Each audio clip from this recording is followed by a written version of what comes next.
ವೀಕ್ಷಕರೇ, big boss Kannada season 11 ಇವತ್ತು mid weak elimination ನಡೆಯಲಿದ್ದು, ಬಿಗ್ ಬಾಸ್ ಮನೆಯಿಂದ ನಿನ್ನೆ ಮಧ್ಯರಾತ್ರಿಯೇ ಕಂಟೆಸ್ಟೆಂಟ್ ಒಬ್ಬರು ಎಲಿಮಿನೇಟ್ ಆಗಿದ್ದು, ಯಾರು ಸಹ ಊಹೆ ಮಾಡದ ರೀತಿಯಲ್ಲಿ ಈ ವಾರ ಬಿಗ್ ಬಾಸ್ ಕನ್ನಡ ಸೀಸನ್ 11 ಮನೆಯಿಂದ ಎಲಿಮಿನೇಷನ್ ಪ್ರಕ್ರಿಯೆ ನಡೆದಿದೆ.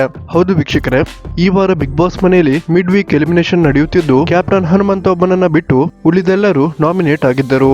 ಆದ್ರೆ ಟಾಸ್ಕ್ ನಲ್ಲಿ ವಿಜೇತರಾಗುವ ಮೂಲಕ ಧನರಾಜ್ ಆಚಾರ್ ಈ ಒಂದು ನಾಮಿನೇಷನ್ ಪ್ರಕ್ರಿಯೆಯಿಂದ ಪಾರಾಗುತ್ತಾರೆ. ಹಾಗಾಗಿ ಧನರಾಜ್ ಮತ್ತು ಹನುಮಂತ ಇಬ್ಬರನ್ನ ಬಿಟ್ಟು ಎಲ್ಲರೂ ಕೂಡ ಈ ವಾರ ನಾಮಿನೇಟ್ ಆಗ್ತಾರೆ.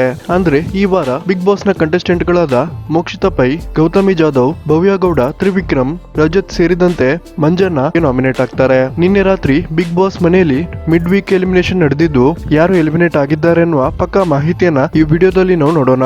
ಅದಕ್ಕಿಂತ ಮುಂಚೆ ಈ ಸಲದ ಬಿಗ್ ಬಾಸ್ ಅನ್ನ ಯಾರೆಲ್ಲ ಬಡವರ ಮಕ್ಕಳಾದ ತ್ರಿವಿಕ್ರಮ್ ಅಥವಾ ಹನುಮಂತ ವಿನ್ ಆಗ್ಬೇಕು ಅಂತೀರಾ, ಈ ವಿಡಿಯೋಗನ್ನು ಲೈಕ್ ಕೊಡಿ ಮತ್ತು ನಿಮ್ಮ ಅನಿಸಿಕೆಯನ್ನ ಕಮೆಂಟ್ ಮಾಡಿ ತಿಳಿಸಿ. ವೀಕ್ಷಕರೇ, ಬಿಗ್ ಬಾಸ್ ಮನೆಯ ಮಿಡ್ ವೀಕ್ ಎಲಿಮಿನೇಷನ್ ಈಗಾಗಲೇ ನಡೆದಿದ್ದು, ನಟಿ ಗೌತಮಿ ಜಾಧವ್ ಬಿಗ್ ಬಾಸ್ ಮನೆಯಿಂದ ಎಲಿಮಿನೇಟ್ ಆಗಿದ್ದಾರೆ. ಈ ಒಂದು ಇನ್ಫಾರ್ಮೇಶನ್ ಪಕ್ಕಾ ಆಗಿದ್ದು, ನಟಿ ಗೌತಮಿ ಜಾಧವ್ ಈಗಾಗಲೇ ಬಿಗ್ ಬಾಸ್ ಮನೆಯಿಂದ ಹೊರಬಂದಿದ್ದಾರೆ. ವೀಕ್ಷಕರೇ, ನಿಮ್ಗೆ ಇದರ ಬಗ್ಗೆ ಏನ್ ಅನಿಸುತ್ತೆ ಅನ್ನೋದನ್ನ ದಯವಿಟ್ಟು ಕಮೆಂಟ್ ಮಾಡಿ ತಿಳಿಸಿ.